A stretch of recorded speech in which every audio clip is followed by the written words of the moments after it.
This question comes from Lindsay Peter Schumacher in Cedar Rapids, Iowa. Does the current size of the Federal Reserve balance sheet concern you? In particular, the result of quantitative easing, the Federal Reserve expanded its balance sheet out of nothing. The net effect, in essence, is a form of single entry accounting, creating something of value out of nothing other than a series of book entries, and wondering what Mr. Munger thinks about this as well. Well, I don't think the Federal Reserve is the problem, and I think they can't solve the fiscal problem. And I do not worry about the Federal Reserve, and I think it's fulfilling the functions for which it was established. I probably would not have been. They have two objectives, and I would not have been one probably that would have changed the inflation objective to 2% a year from zero. I think that, I think that if you tell your people that you're shooting to depreciate your currency at 2% a year, that has a lot of implications, although it feels good to a lot of people. A lot of people want a little inflation, but nobody wants a lot of inflation, except somebody's got a lot of debts. And I do not worry about the Federal Reserve balance sheet. I enjoy looking at it, and the numbers are big. I always like big numbers, but it is not. It's interesting. One of the most interesting figures to me is currency in circulation. I mean, it is gone. They were saying cash is trash back in 2007 and 8, and all of that cash is going to disappear. Well, if you look at the Federal Reserve balance sheet, it's gone from $800 billion to $2.2 trillion, and most of that's in $100 bills, overwhelmingly.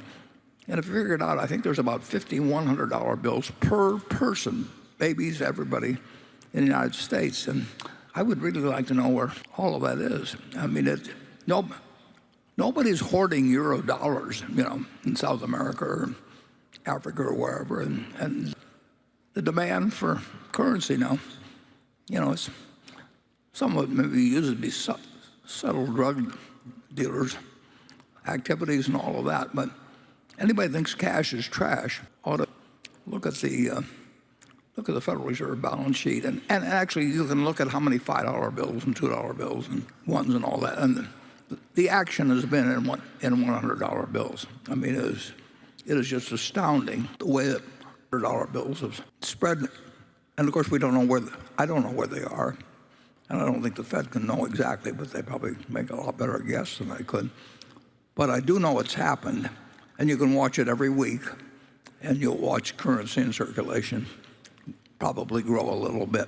And believe me, cash is not trash. Charlie? Well, I don't know where we're headed with all of this. It's been very extreme. I think that you could be pretty extreme in fighting depressions and so forth if you reverted afterwards to a period of some discipline. But if you're some discipline, but if you're going to just keep borrowing, printing money and spending it, I think eventually it causes bad trouble. And you can see it in Latin America. Latin America let its currency get out of control all the time, and of course it lagged the United States in economic achievement greatly. So I think we pay a price if we ever give up our old ways entirely and go into a new world where we just try and print money to make it easier to get through the year. We paid a price in World War II. I mean, everybody, school kids and everybody else, myself included. I mean, we bought what were originally called war bonds and defense bonds and savings bonds and all that. But from 1942 to 1944 or 5, you paid out $18.75 and you got $25 back, and every kid saved savings stamps and all that. But when you got all through, you had 120% of GDP in the national debt instead of 30 or 40%. And we had a lot of inflation subsequently, a lot. So the people that bought those bonds in support of the war had a portion of their purchasing power taken away from them. Well, there wasn't anything wrong with that particularly, but when a country gets in the habit of doing that, I think it's tough to figure out where the breaking point is with society, but I don't think you want to come anywhere close to it. Yeah, but it's also tough to have a mass of people unemployed. That's the tension. Yeah, well, that's why the Fed has two objectives in terms of employment and inflation. But they are not the ones that create the deficits. And so far, the system has worked pretty well, although, like I say, it's been... So far, the man who's jumped off a tall building Yeah, is all right until he hits the ground. Yeah, well, but there could be ways we can stop now at the third floor or the sixth floor. We don't know what floor it is, but we know it isn't having hit the ground. But the question, politically, it's very, very, very tempting to vote appropriations, and it's not fun to vote taxes. And Russell Long, head of the Senate Finance Committee, they got a building named after him now. He said, don't tax you, don't tax me, tax that guy behind the tree.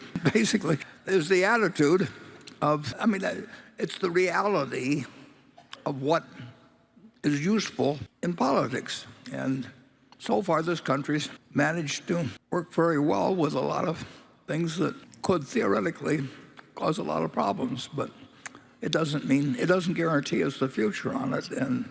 And being the reserve currency lets us do a lot of things, but it also creates a lot of consequences if we screw it up. Charlie? Well, we're beating a subject to death, but it is a problem.